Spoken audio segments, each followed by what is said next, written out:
All right, let's bring in Brady Kannon, of course, and Brady does a great job covering golf for us, as well as his columns. Great information last week here on the show, no question. But, I mean, Brady, tough place to start, I got to be honest with you. I didn't think that we'd be doing this to start our little chat here about Grayson Murray. Played in the tournament last week and ended up pulling out.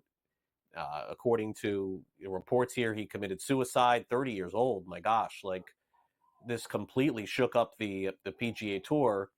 And I got to tell you, it just shows you just mental health, just so how important that is for people.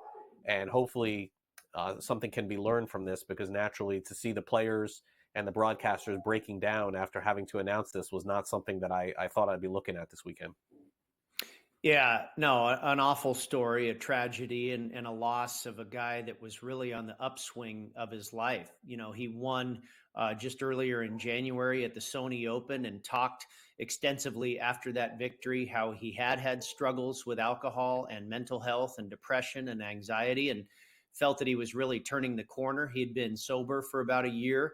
And a lot of people had just been with him recently before his passing and said he looked great and seemed great. So, it's weird. It looked like this guy had, gotten past a lot of his demons, but apparently not. And I think it just goes to show, I think we can kind of take a positive, as hard as it is to do.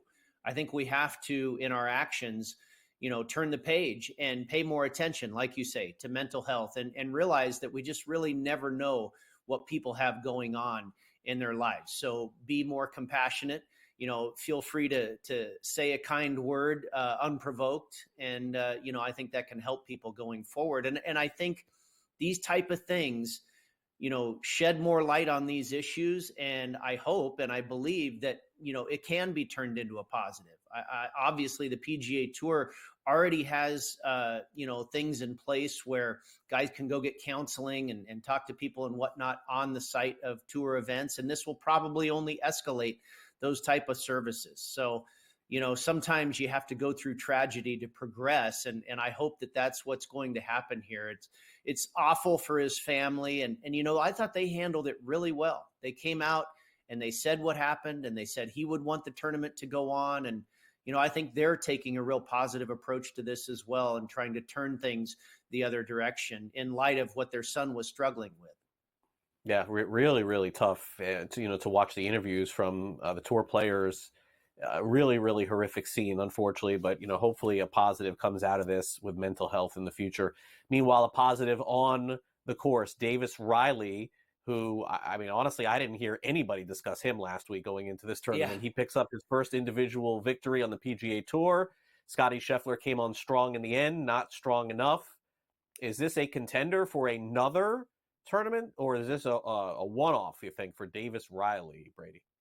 Well, he's a pretty good player. He won the team event, the Zurich Classic last year. He lost in a playoff to Sam Burns at the Valspar. He's always kind of been a guy on the radar that's an up-and-comer. From what I understand, he may have been struggling with some nagging injuries earlier this year. He's not a total surprise, but he was this week. He was in the neighborhood of 250 or as high as 400 to 1.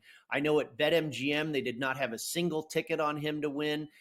The Westgate and the Circa books out here in Las Vegas had just, I think Westgate had one ticket on him at about $20 or so, and very small bets at Circa as well. So yeah, like you said, Craig, nobody was really on this guy.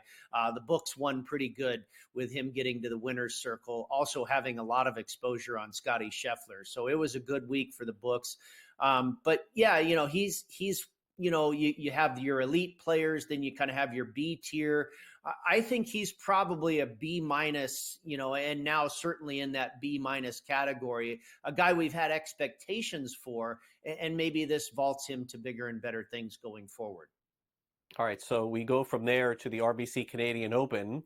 Not the biggest field, not the strongest field, I probably should say this week, Brady, with Rory and everybody else. I mean, if Rory doesn't win, my gosh, someone's going to cash in big this week. Any sort of inkling as to which direction you're going to end up going this week with some of these guys? Because again, when you get like one big player and the rest of the field is just sort of up in the air, it does portend to some potential big long shots this week. Right. And I am working on a couple. I looked at Seamus Power at 105 to 1. He makes some sense to me. I'm going to basically try and beat Rory and eliminate him and see if I can find somebody else. I landed on a couple of shorter shots, Alex Noren and Sahith Theegala, a couple of the marquee players in this field that make a lot of sense to me. And then I went with Aaron Rai, who's done very well here in the past at 42 to 1.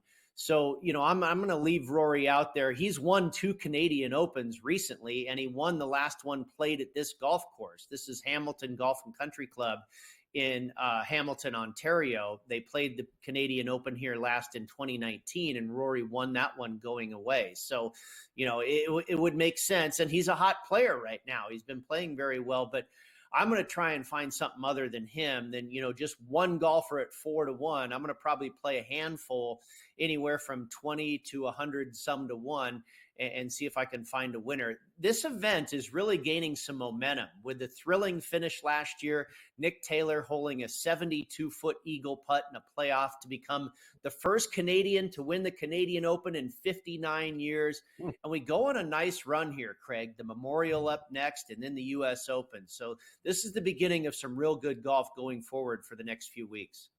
Yeah, it should be fun. U.S. Open in June and British Open later, of course, in the summer as well. All right, we'll keep an eye on some of that. I know Morikawa did not win this past week, but really great call by you. Finished top 5. It didn't look like it. By the way, He was the only guy. He was the only guy to shoot all 4 rounds in the 60s, but didn't win. Finished 4th. But yeah, the guy's playing really well right now. Yeah, he is. Yeah, really good call by you again. All right, Brady, have a great rest of your week, and again, we'll chat again next week ahead of the next Memorial Tournament. Thanks again.